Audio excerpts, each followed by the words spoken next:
Deyirəm, adam ölməyə də qorxur. Qorxursan ki, öləsən, yaxınlarının, doğmalarının qəbir yeri almağa pul olmaya, qalasan ortada bastırmayalar. Bir ay bundan qabaq almışam 2000 manatı. Kimin pulu varsa qəbristanlıqda boş torpaq yeri alır. O restoranda oturanda deyirlər, pəncərənin qırağı bahadır.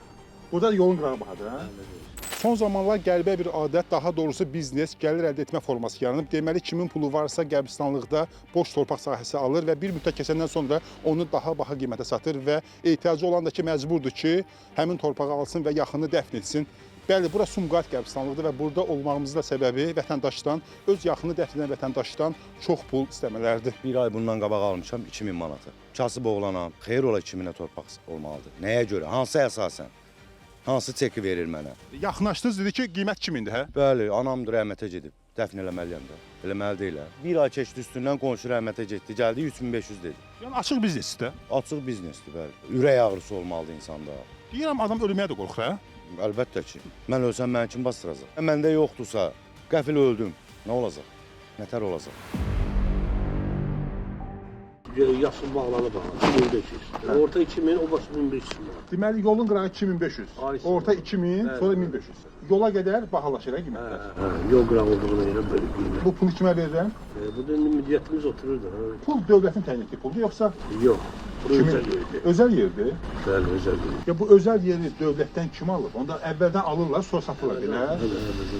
Mən bu 2500 alsam, gələn daha baha sata bilər, hə? Əlbəttə ki. Onun qiymətlər qalxır, hə? Gün-gündən qalxır. Necə ki, tələbəzin qiyməti qalxır, torpağın da qiyməti qalxır. Bəli. O restoranda oturanda deyirlər, pəncərənin qırağı bahadır. Burada yolun qırağı bahadır, hə? Bəli. Hər ötən gün torpağın da qiyməti qalxır qəbristanlıqda. Bir də məsəl var, deyir Allah gecindən versin. Amma burada Allah gecindən verəndə qiymət də qalxır. Dedilər bu torpaq işinə burada siz baxırsınız. Bu torpaq sizin şəxsi torpaqdır? Bəli, Özəl torpaqdır. bəli. Yəni siz bu torpağı kimdən almısınız? Mənə özəl lazımdır kimdən almışım. Bu torpaq sizin necə olub ki, yəni mən sizə pul verib almaqsam, sonra kimsə gəlib mənə deməyəcək ki, çıx mənim torpağımdan. Araşdırılırsa bir o qədər dəfn olunub orada, bir o qədər alıb saxlayan var, deyən var onlara. Yəni bu torpağın sənədi sübutu var. Orada olmasa orada o boyda iş gedər.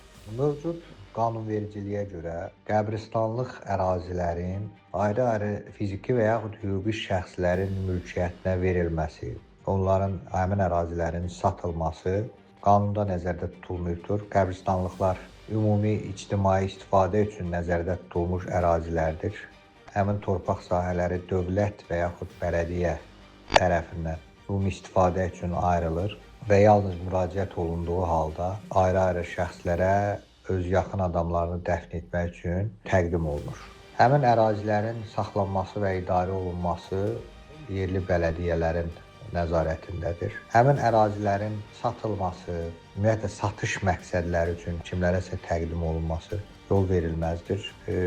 Ondan gəlir məqsədləri üçün istifadə etmək olmaz. Məsələ ilə bağlı Sumqayıt Bələdiyyəsindən bildirildi ki, şəhər qəbristanlığı ərazisində hər hansı vətəndaşın qanunsuz torpaq zəbt etməsi və həmin sahələri açıq şəkildə satışa çıxarması araşdırılacaq. Qeyd olunan faktlar öz təsdiqini taparsa, məsələ ilə bağlı aidiyyatı qurumlara müraciət ediləcək və qanunvericiliyə uyğun hüquqi tədbirlərin görülməsi təmin olunacaq. Sumqayıt Bələdiyyəsi vətəndaşları bu kimi hallarla rastlaşdıqda rəsmi qurumlara müraciət etməyə çağırır.